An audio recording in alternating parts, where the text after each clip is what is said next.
Generally ऐसा होता है कि जब हम एलोपैथ्स वर्सेस आयुर्वेदा की बात करते हैं और जो लोग आयुर्वेदा को यूज़ करते हैं या फिर बाबा रामदेव के दवाइयों को यूज़ करते हैं, ऐसे में वो लोग एलोपैथ्स के ऊपर सवाल खड़ा करते हैं कि ये अपने अंग्रेजी दवाइयों में कुछ ना कुछ जरूर मिलाता हुआ है। ऐसे में सुप्रीम कोर्ट ने उस समय पे जिस समय पे बाबा रामदेव के ऊपर सवाल खड़े हुए थे उस समय पे उनकी ही चीज़ों के ऊपर पाबंदियाँ लगा दी थी। सोचने वाली बात है, जिस समय पे एलोपैथ्स ने जा करके ये कहा था कि बाबा रामदेव हमारे ऊपर ब्लेम लगाते, तो ऐसे में इनके ऊपर कई सारी चीज़ों के ऊपर बैन लगा दिया था। सोचने वाली बात है कि कहीं ना कहीं अब बाबा रामदेव खुश होंगे जिस समय पे अंग्रेजी दवाइयों की रिपोर्ट आई है। रिपोर्ट में ये निकल के आया है कि जब इनकी लेबोरेटरी टेस्ट में एक क्वालिटी टेस्ट में चेक हुआ पाया गया, तो ऐसी कई सारी दवाई, चाहे वो पैरासीटामोल जैसी दवाइयाँ हो या फिर मेट्रोइंडाजोल जैसी दवाइयाँ हो जो हमारी जुबानों पर रहती है, ये सारी दवाइयाँ फेल होती पाई गई। सोचने वाली बात है, जो सबसे कम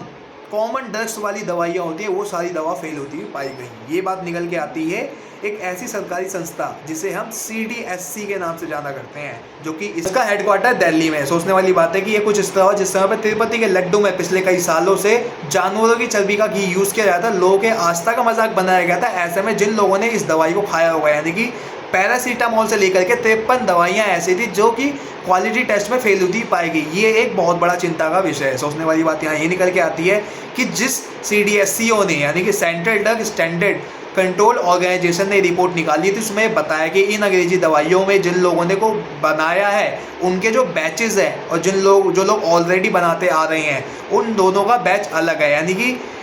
इसके बनाने के लिए अलग ही कोई फॉरेनली कंपनियां बना रही हैं जो मार्केट प्लेस में ला करके लोगों को बेच रही हैं। सोचने वाली बात है कि ये एक बहुत बड़ा विषय है सोचने वाला कि अगर इसके ऊपर सख्त एक्शन नहीं लिया भारत सरकार के द्वारा तो आने वाले समय में ये एक बहुत बड़ी चुनौती बन सकता है, क्योंकि आज यही सारी कंपनियां आ करके मार्केट प्लेस में लोगों को जो दवा दे रही हैं उन लोगों से अगर कोई साइड इफेक्ट होता है तो ये एक बहुत बड़ा चिंता का विषय इसलिए बनेगा। देखिए, जिन लोगों ने इन दवाई को यूज़ किया होगा, क्योंकि ये सारी दवाइयाँ ऐसी होती है, चाहे किसी के सर में दर्द या फिर बुखार या फिर किसी को शुगर पेशेंट है, मतलब कुछ ना ऐसी लोगों के अंदर तबीयत सी खराब होती है जो लोग ये दवा यूज़ करते हैं। ऐसे में वो दवा जिन लोगों ने यूज़ कर लिया होगा, खा लिया होगा, तो उनके साथ ऐसे में क्या होगा। अगर इसके ऊपर सख्त ऐसा एक्शन लिया जाए तो कहीं ना कहीं ये चीज़ें हट सकती हैं और एग्जैक्ट वही कंपनियां दवाई बनाएंगी जिन कंपनियों को भारत सरकार के द्वारा बेच दिया गया है। सोचने वाली बात है कि यही सारी कंपनियां होती हैं जो कि मार्केट में ला करके लोगों के प्रति एक ऐसा भाव बना जाती है और फिर बाद में लोग उस चीज़ को यूज़ करते हैं। आज सोचने वाली बात ये भी है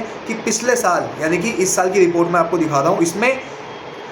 भारत सरकार ने 59 कंपनियां की दवाइयों को ऊपर रोक लगाई है। ये दवाइयाँ ऐसी थी जिसकी कमी के वजह से इन दवाइयों के ऊपर भारत सरकार के द्वारा रोक लगाई गई कि ये मार्केट में नहीं आएंगी। और अब आप दूसरी रिपोर्ट पे सुन लीजिए। नागपुर के अंदर एक ऐसा सरकारी हॉस्पिटल पाया गया जिसमें कि एंटीबायोटिक पे टेलिकम पाउडर का यूज़ किया गया था। वो टेलिकम पाउडर जो कि एक पाउडर होता है। सोचने वाली बात है कि ये उत्तराखंड से बन करके आया था, ना केवल उत्तराखंड बल्कि छत्तीसगढ़, झारखंड, मुंबई, इन सभी राज्यों के अंदर ये चीज़ें पाई गई और इसके ऊपर भारत सरकार ने एक्शन भी ले लिया है। यानी कि जो भारत सरकार हमारे लिए, आपके लिए ये प्रयास करती है कि एक निःशुल्क इलाज मिल सके, दवाई निःशुल्क मिल सके, और आज इन्हीं सब दवाइयों के अंदर ये चीज़ें पाई जा रही है, तो एक चिंता वाला विषय है। भारत सरकार को इसके ऊपर सख्त एक्शन लेना चाहिए। आज अगर मेरे चैनल पर आप नए हो तो मेरे चैनल को सब्सक्राइब कर सकते हो, कमेंट बॉक्स में अपना राय रख सकते हो और मैं आपको डेली ऐसे अपडेट देता रहूँगा। Thank you so much.